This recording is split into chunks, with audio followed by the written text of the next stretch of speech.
1 out of 5 European jobs is depending on export. Green is not black or white. There are no single simple solutions. But is it going fast enough? No.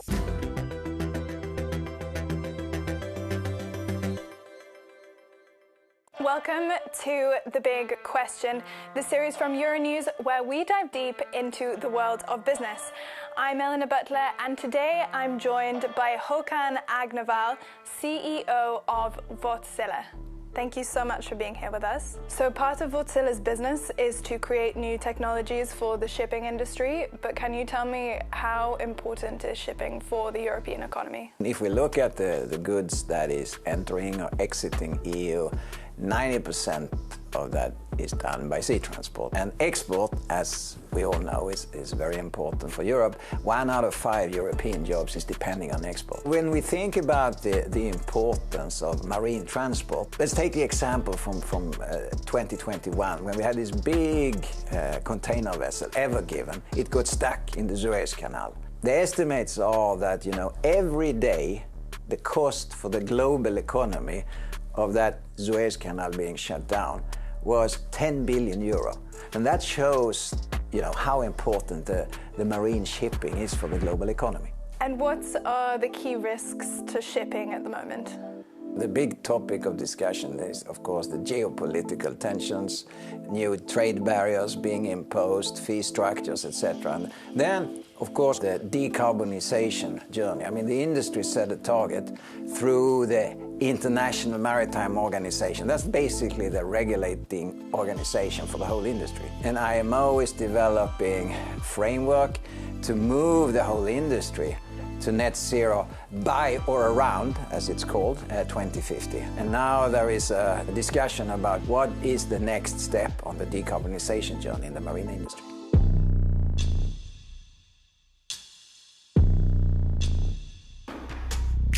And so shipping is obviously going through a period of transition. Is the industry moving fast enough at the moment on sustainability measures? Global shipping accounts for about 2 to 3% of global CO2 emissions. If you look at the global emissions, aviation industry is about the 2-3% as well. But then I would argue that marine carries a whole lot more goods. And it's a hard to abate industry because you have these vessels sailing far out at the sea.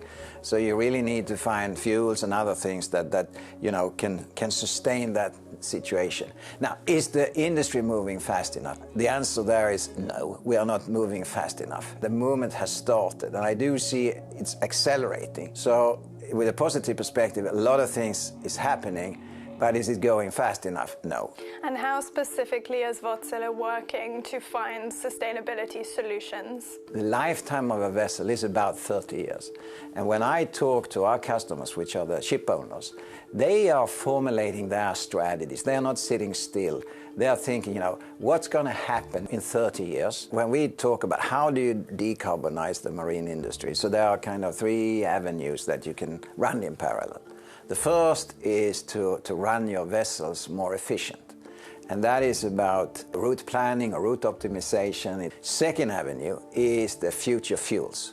And that is about green fuels like methanol, ammonia, but also continue to reduce the emissions from the current fossil fuels.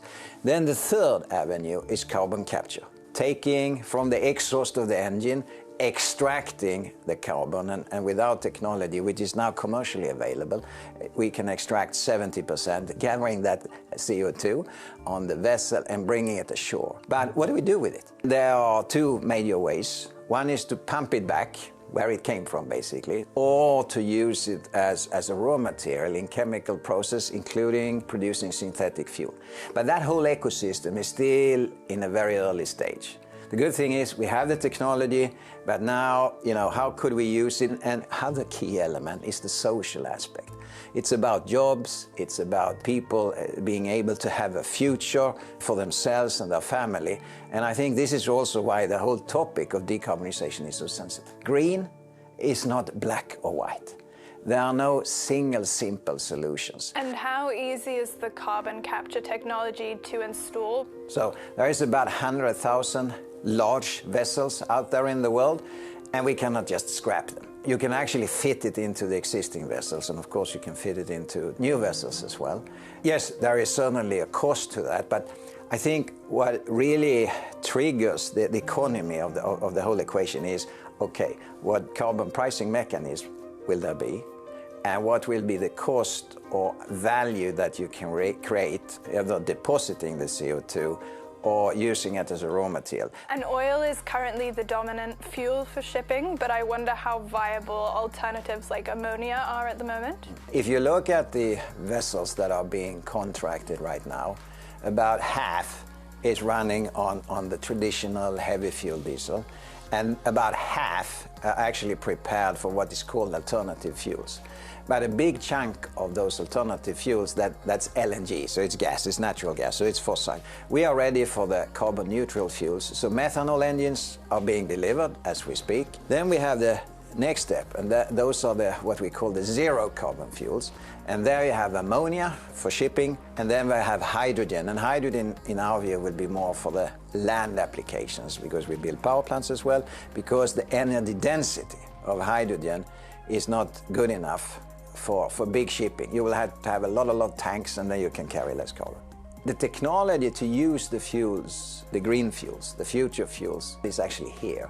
The challenge is the fuel is not available in sufficient amounts, and it's still very expensive. And to offset that, you need to create incentives and fees to create this level playing field. The UN's International Maritime Organization has been trying to introduce a levy for carbon emissions from shipping.